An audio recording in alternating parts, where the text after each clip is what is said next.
بسم الله الرحمن الرحيم عن أبي ثعلبة رضي الله تعالى عنه أن رسول الله صلى الله عليه وسلم نهى عن أكل كل ذي ناب من السباع رواہ البخاری۔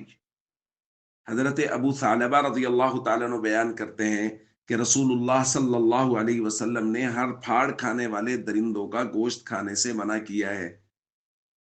حضرت ابو ثعلبہ ہی کی دوسری روایت ہے، کہتے ہیں حرم رسول اللہ صلی اللہ علیہ وسلم لحوم الحمر الاہلیہ، نبی کریم صلی اللہ علیہ وسلم نے گھریلو گدوں کا گوشت کھانے کو حرام قرار دیا ہے۔ حضرت جابر رضی اللہ تعالیٰ عنہ کی روایت ہے ان رسول اللہ صلی اللہ علیہ وسلم نہا یوم خیبر عن لحوم الحمر الاہلیہ، نبی کریم صلی اللہ علیہ وسلم نے خیبر کے دن گھریلو گدوں کا گوشت کھانے سے منع کر دیا تھا۔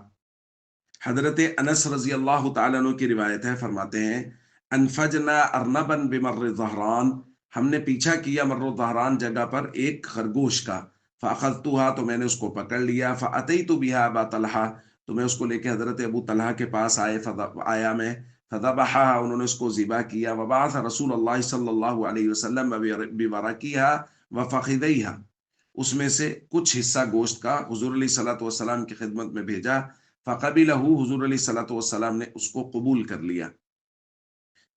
دوستو یہ چند روایات ہیں، ان میں ایک تو یہ بات سمجھ میں آ گئی کہ وہ جانور جو پھاڑ کر شکار کرتے ہیں، ڈاڑوں والے جانور، ان کا گوشت کھانا منع ہے۔ اسی طرح گھریلو گدوں کا گوشت کھانے کی ممانعت احادیث میں صراحت سے معلوم ہو گئی۔ اسی طرح یہ بات ہمیں معلوم ہو گئی کہ خرگوش کا گوشت کھانا، اس کا گوشت کھانا وہ جائز ہے، اس میں کسی طرح کی کوئی قباحت نہیں ہے کہ نبی کریم صلی اللہ علیہ وسلم کو وہ گوشت بھیجا گیا اور حضور علیہ الصلوۃ والسلام نے اس کو قبول فرما لیا۔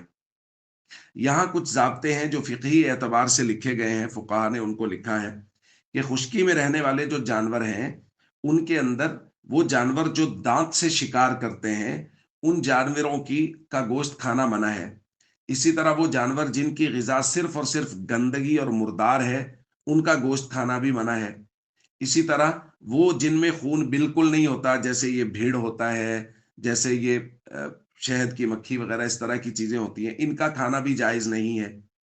اسی طرح وہ جانور جن میں خون بہنے والا نہیں ہوتا، جیسے سانپ ہے، چھپکلی وغیرہ ہے، ان کا گوشت کھانا بھی جائز نہیں ہے۔ باقی وہ تمام چیزیں جو خشکی میں رہتی ہیں وہ جانور، اور ان کی غذا جو ہے وہ حلال ہے، تو ان کا گوشت کھانا وہ جائز ہے۔ جیسے ہمارے ہاں وہ چیزیں معروف ہیں، اونٹ ہے، بھینس ہے، گائے ہے، بکرا، بھیڑ، دمبا، ہرن وغیرہ، نیل گائے، یہ ساری چیزیں، ان کا گوشت کھانا جائز ہے۔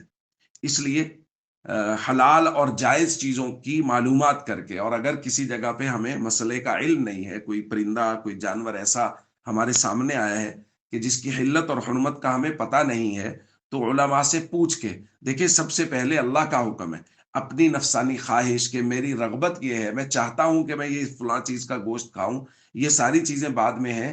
سب سے پہلے یہ ہے کہ اللہ تعالیٰ نے کن چیزوں کو حلال قرار دیا ہے۔ اسی طرح جو زمین کے اندر رہنے والے کیڑے مکوڑے ہیں، ان چیزوں کا کھانا وہ خبائث میں سے ہے، تو ان کا کھانا بھی، ان کا گوشت کھانا بھی شریعت نے اس کو جائز قرار نہیں دیا۔ ہمیں حدود شرعیہ کی کھانے پینے کے معاملہ میں خاص طور پہ رعایت کرنی چاہیے۔ السلام علیکم ورحمۃ اللہ وبرکاتہ۔